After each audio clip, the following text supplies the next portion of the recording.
August మొదటి వారానికి వచ్చేసాం. నిన్న మొన్నటి వరకు ఎల్నినో ప్రభావంతో చుక్క వర్షం లేదు. కానీ గత వారంలో మాత్రం ఒక్కసారిగా అధిక వర్షాలు, కొన్ని చోట్ల వరదలు కూడా వచ్చాయి. ఈ వర్షాలను ఉపయోగించుకొని చాలామంది రైతులు వరి నాట్లు వేస్తున్నారు.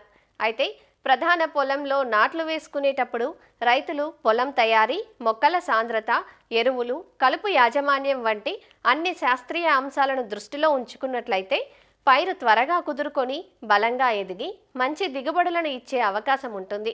వరి నాట్లు వేసే సమయంలో తీసుకోవాల్సిన జాగ్రత్తల గురించి తెలియజేస్తున్నారు ఆచార్య ఇంజనీరింగ్ వ్యవసాయ విశ్వవిద్యాలయం, శ్రీకాకుళం జిల్లా నైరా వ్యవసాయ కళాశాల విస్తరణ విభాగం అధ్యాపకులు డాక్టర్ డి చిన్నమనాయుడు. ఖరీఫ్ పంట కాలంలో వరి ఒక ప్రధానమైన పంట. రకరకాల పద్ధతుల్లో సాగు చేయడం అనేది జరుగుతుంది. నాట్లు వేసే వరిలో కూడా మంచి దిగుబడులు కనుక సాధించాలంటే కొన్ని ముఖ్యమైనటువంటి కీలక యాజమాన్య పద్ధతులు అంటారు. అది తప్పనిసరిగా రైతు సోదరులు పాటించాలి. రైతులు ఏంటంటే తప్పనిసరిగా పచ్చిరొట్ట పంట వేయడం అనేది అలవాటు చేసుకోవాలి. కాబట్టి భూమికి సేంద్రీయ కర్బనం ఎప్పుడైతే బాగా ఉంటుందో మనం పైపాటుకు ఇచ్చిన పోషకాలన్నీ కూడా బాగా ఉపయోగించుకోవడానికి ఆస్కారం ఉంటుంది. అదేవిధంగా సూక్ష్మ పోషకాలు కూడా లోపాలు తగ్గుతాయి. 20-25% ఈ ఏవైతే రసాయన ఎరువులు యూరియా, పొటాషు, డిఏపి ఉంటుందో అవి తగ్గించుకోవడానికి ఆస్కారం ఉంటుంది. తద్వారా వెన్నులు మంచి వస్తాయి, గింజలు బాగా నిండుతాయి. ఇక నాట్లు వేసేటప్పుడు కూడా జాగ్రత్త ఏంటంటే ఇప్పుడు అంతా కూడా కూలీలను పెట్టి వేయిస్తున్నాం. కూలీలకు ఇచ్చేటప్పుడు ఏంటంటే మీరు ఎంత నారు ఇచ్చినా కానీ వాళ్ళు ఎకరానికి సర్దిస్తున్నారు. చదరపు మీటర్కి రావాల్సిన మొక్కల సాంద్రత 30-35 ఉండేటట్టు చూసుకోవటం, కుదిరికి 2-3 మొనలు మాత్రమే వేసేటట్టు, అదేవిధంగా పైన నాట్లు వేసేటట్టు చూసుకోవటం కూలీలకి మీరు ఎప్పటికప్పుడు జాగ్రత్త పరుస్తుండాలి. ఇకపోతే ఎరువుల యాజమాన్యంలో భాగంగా ఏంటంటే తప్పనిసరిగా భాస్వరం ఎరువు చివరి దమ్ములోనే మనం వేసేయటం. అదేవిధంగా కొన్ని ప్రాంతాల్లో జింకు లోపం వచ్చేటువంటి ప్రాంతాలు ఉంటాయి. కాబట్టి చివరి దమ్ములోనే మనకి జింక్ సల్ఫేట్ కూడా ఎకరానికి 25 కేజీల వరకు కూడా వేసుకోవాలి. అంటే మీరేమైనా డిఏపి ఎరువు కానీ సింగిల్ సూపర్ ఫాస్ఫేటు దాంతోపాటు జింక్ కూడా వేయాలనుకుంటే రెండింటికి కనీసం 2-3 రోజులు సమయం ఉండాలి. ముందు జింక్ వేసేయండి, తర్వాత దమ్ము చేయండి. చివరికి ఒక 2-3 రోజుల తర్వాత డిఏపి కానీ సింగిల్ సూపర్ ఫాస్ఫేట్ వేసి నాట్లు వేసుకుంటే మనకి భాస్వరం కూడా సక్రమంగా అందడానికి ఆస్కారం ఉంటుంది. యూరియా 3 దఫాలుగా వేసుకోవడం, అంటే చివరి దమ్ములో ఒకసారి, మరి పిలక దశలో ఒకసారి, చిరుపొట్ట దశలో ఒకసారి. పొటాషియం కూడా 2 దఫాలు, ఒకటి చివరి దమ్ములో సగం, చిరుపొట్ట దశలో తప్పనిసరిగా ఈ పొటాష్ ఎరువును తప్పనిసరిగా వేయాల్సిన అవసరం ఉంది. అదేవిధంగా ఈ పొలం తయారీ విషయంలో కూడా మనం చూస్తున్నది వీలైనంత వరకు దమ్ము చేసిన తర్వాత చదును చేయడం అనేది చేయాలి. ఈ చివరి దమ్ము చేసేటప్పుడు రోటావేటర్ సహాయంతో దమ్ము చేసుకోవాలి. దీనివల్ల పొలం చదునవుతుంది. మనం ఎంత నీరు పెట్టాలంటే అంత నీరు పెట్టవచ్చు. నాట్లు వేసేటప్పుడు కూడా నీరు తగ్గించుకొని పైన నాట్లు వేయడానికి ఆస్కారం ఉంటుంది. చదును బాగా చేసుకుంటే వరి పంటకు ఉపయోగపడుతుంది.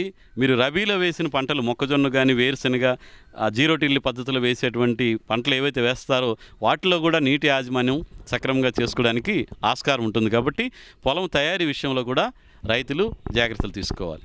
ఇంకా కలుపు మనకి యాజమాన్యం నాట్లు వేసి దీంట్లో నాట్లు వేసిన తర్వాత 3-5 రోజుల్లో మనం ఈ ప్రిట్లాక్లోర్ అనేటువంటి మందుని 500 మిల్లీలీటర్లు 20-30 కేజీలు ఇసుకలో కలిపేసి పల్చగా నీరుంచి మనం చల్లుకుంటే సరిపోతుంది. ఇంకా చీడపీడల యాజమాన్యం నారు వేసేటప్పుడే విత్తన శుద్ధి చేసి వేయటం. అదేవిధంగా నాట్లు వేసేవారిలో తప్పనిసరిగా కాలిబాటలు ఉంచడం అనేది చేయాలి. ప్రతి 3 మీటర్లకి 40 సెంటీమీటర్ల కాలిబాటలు తప్పనిసరిగా ఉంచాలి. ఇలా ఉంచడం వల్ల ఏంటంటే చీడపీడల తాలూకు ఉధృతి తగ్గుతుంది. గాలి వెలుతురు బాగా ప్రసరించి బాగా పిలకలు పెట్టడానికి అవకాశం ఉంటుంది. అదేవిధంగా ఎరువుల యాజమాన్యం చేసేటప్పుడు ఎరువులు సమానంగా జల్లడానికి ఆస్కారం ఉంటుంది. కాబట్టి మనకు తప్పనిసరిగా కాలిబాటలు అనేవి నాట్లు వేసిన వారం రోజుల్లోనే మూన తిరగకముందే కాలిబాటలు ఏర్పాటు చేయాలి. ఇక చీడపీడల యాజమాన్యంలో ప్రధానంగా మనకి అగ్గి తెగులు, పొడ తెగులు ఉంటుంది. రైతులు ఎప్పటికప్పుడు పొలాన్ని గమనించడం, నిఘా పెట్టుకోవడం, వాతావరణ పరిస్థితులు మారుతున్నప్పుడు పొలాన్ని సందర్శించి మనకి అగ్గి తెగులు అంటే ఆకు మీద మచ్చలు కనుక నూలికంటి మచ్చలు లాంటివి కనిపిస్తే మనకి ట్రైసైక్లోజోల్ లాంటి మందుని 0.6 గ్రాములు 1 లీటర్ నీటి కలిపి పిచికారీ చేయటం. అదేవిధంగా పొడ తెగులు అంటే పాము పొడ చర్మం మాదిరి మచ్చలు కనుక వస్తే ఈ ప్రోపికొనజోల్ అనేటువంటి మందును 1 మిల్లీలీటర్ 1 లీటర్ నీటి కలిపి పిచికారీ చేసుకుంటే సరిపోతుంది. రైతులు ఏంటంటే ఈ చీడపీడల యాజమాన్యం కూడా ఒక దృష్టి పెట్టాలి. పొలాన్ని ఎప్పటికప్పుడు సందర్శించుకొని మనకి పీక పురుగు, ఆకుముడత వస్తూ ఉంటాయి.